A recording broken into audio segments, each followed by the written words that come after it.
Oh, and he's got him, Copper hard. Yes, that's the end of that. Sachin Tendulkar once again is on his way. Well, he's having a tough time at the moment. The Aussies have got it all over him. तो तभी कहाँ ना कहीं तो कुछ trigger हुआ और मैंने कहा कि अच्छा you are challenging with me, मेरे पेशेंस को टेस्ट करने के लिए देख रहे हो, चलो देखते हैं कि मैं अकेला या तुम 11, देखते हैं कौन पहले पेशेंस लूज करता है। चलो। कभी कभी क्रिकेट में सिर्फ टैलेंट नहीं, पेशेंस का भी इम्तिहान होता है। आज हम बात करेंगे वो पल जब एक इंसान के पेशेंस को चैलेंज किया गया। वो इंसान जो अपने करियर की पीक पर था, जिसे 2003 के वर्ल्ड कप में मैन ऑफ द टूर्नामेंट चुना गया, लेकिन टेस्ट क्रिकेट में उनका वो स्पार्क मिसिंग था। पर फिर आई वो इनिंग्स जिसे आज भी लोग बुलाए नहीं बोलते। जी हाँ, मैं बात कर रहा हूँ सचिन की 241 नॉट आउट इनिंग्स की, without a single cover drive eight Sydney.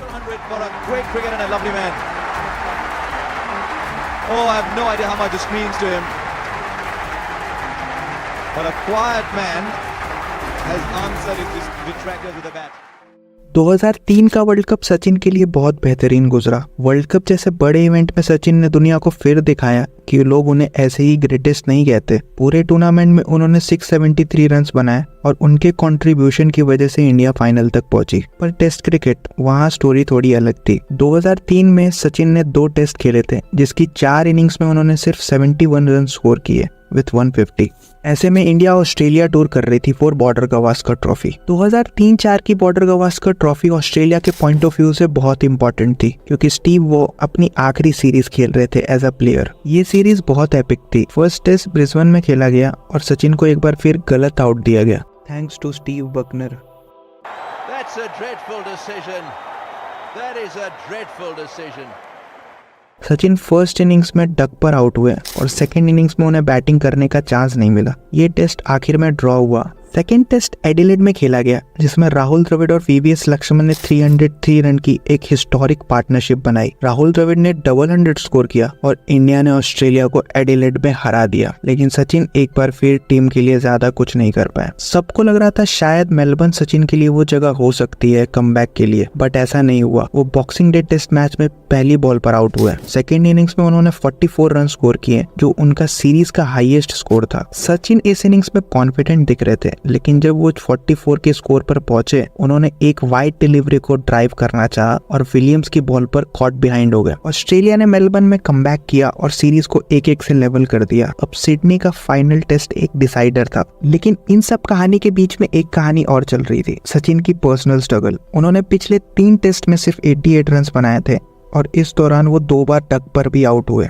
लेकिन सचिन की स्ट्रगल का सबसे बड़ा कॉज ये था कि उन्हें बार बार एक ही शॉट पे आउट किया जा रहा था, कवर ड्राइव, जो उनका सिग्नेचर शॉट था, जिस शॉट में वो मास्टर थे, वही उनके लिए डाउनफॉल का कारण बन गया था। ऑस्ट्रेलिया ने बार बार उन्हें ऑफ स्टंप पर बॉलिंग की स्ट्रेटेजी अपनाई और वो बार बार उस ट्रैप में फंस रहे थे। सचिन हर मैच के बाद अपने भाई अजित तेंदुलकर से बात किया करते थे। उन्होंने सचिन को बताया कि तुम्हें ऑजीज आउट नहीं कर रहे, तुम आउट हो रहे हो अपने शॉट सिलेक्शन की वजह से। सचिन ने एक चैलेंज लिया और अपने ईगो को साइड में रखते हुए अपनी स्ट्रैटेजी बदलने का सोचा। उन्होंने डिसाइड किया कि वो सिडनी टेस्ट में एक भी कवर ड्राइव नहीं खेलेंगे। अब आप 1 सेकंड के लिए सोचिए, एक ऐसा प्लेयर जो कवर ड्राइव का मास्टर हो, जो अपने मेजॉरिटी रन उस शॉट से बनाता हो, वो अपने करियर के सबसे इम्पोर्टेंट टेस्ट मैच में डिसाइड करता है कि वो अपना सबसे बड़ा वेपन यूज नहीं करेगा। क्या ये सिंपल डिसीजन था? बिल्कुल नहीं। ये डिसीजन एक बार फिर दिखाता है कि सचिन तेंदुलकर सिर्फ एक नेचुरल टैलेंट नहीं थे, बल्कि एक एक्सेप्शनल मेंटल स्ट्रेंथ के मालिक थे। उन्होंने डिसाइड किया कि ऑस्ट्रेलियंस को उनके ही ट्रैप में फंसाएंगे। उन्होंने डिसाइड किया कि वो हर बॉल को पढ़ेंगे, हर बॉलर को एनालाइज करेंगे और अपना इंस्टिंक्ट कंट्रोल में रखेंगे। जब तक गलत बॉल नहीं मिलेगी तब तक अपना पेशेंस रखेंगे। और फिर आई वो innings at Sydney cricket ground. इस मैच स्टार्ट होता है जिसे पूरा वर्ल्ड देख रहा था और सचिन अपनी डिसिप्लिन का गेम शुरू करते हैं। ऑस्ट्रेलिया के वर्ल्ड क्लास अटैक के अगेंस्ट उन्होंने शुरुआत धीमी की। ऑस्ट्रेलियंस बार बार उन्हें उसी चैनल पे बॉलिंग कर रहे थे।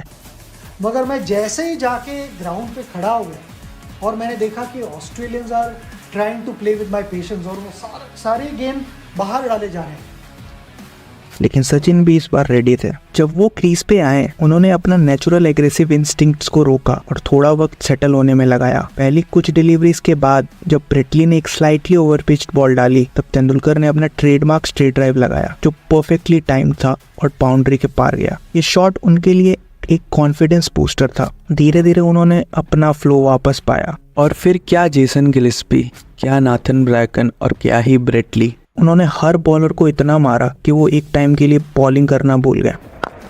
Tendulkar goes for the onside this time. And the boundary is continuing to flow.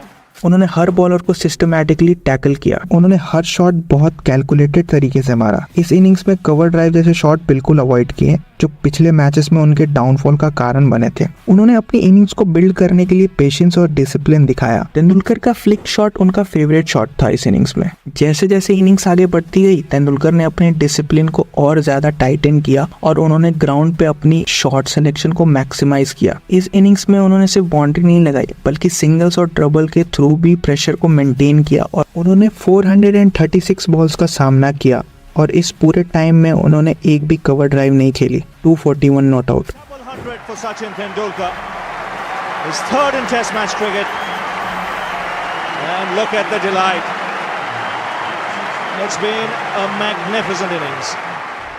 ये नॉक सिंपल स्कोरिंग का नहीं था, ये एक बैटल थी सचिन के माइंड की। उस इनिंग्स में सबसे बड़ी बात ये थी कि उन्होंने अपने इंस्टिंक्ट्स को कंट्रोल किया जो हर कोई नहीं कर पाता। उनका हर रन केयरफुली प्लान्ड था, हर शॉट के पीछे एक डिसिप्लिन था। सचिन का वहां सिर्फ रन बनाने का प्लान नहीं था बल्कि ऑस्ट्रेलियन बॉलर्स को मेंटली एग्जॉस्ट करने का था। उन्होंने वीवीएस लक्ष्मण के साथ मिलकर 353 रन्स की पार्टनरशिप की जो ऑस्ट्रेलियन बॉलर्स के लिए एक नाइटमेयर बन गई थी। वीवीएस ने 178 रन स्कोर किए और इंडिया का स्कोर पहुंचा 705 रन फॉर 7 विकेट्स और ऑस्ट्रेलिया को भी समझ आ गया था कि ये मैच बचाना अब उनके लिए मुश्किल है। लेकिन ये सब कैसे पॉसिबल हुआ? सिर्फ इस वजह से कि सचिन ने अपना गेम को बदला, अपने नेचुरल शॉट को सेक्रीफाइस किया। और दोस्तों, ये सेक्रीफाइस सिर्फ एक प्लेयर के लिए नहीं, पूरी टीम के लिए था। सचिन तेंदुलकर के 241 ने इंडिया को एक सॉलिड प्लेटफॉर्म दिया और उस इनिंग्स ने एक क्लियर मैसेज दिया। ग्रेटनेस का मतलब सिर्फ फ्लैम्बॉयंट शॉट नहीं खेलना होता, कभी कभी अपने इंस्टिंक्ट्स को कंट्रोल करना पड़ता है for the greater good. Series 1-1 से ड्रॉ हुई और इंडिया ने बॉर्डर गवास्कर ट्रॉफी को रिटेन किया। ऑस्ट्रेलिया के लिए ये सीरीज स्टीव वॉ के फेयरवेल के नाम थी,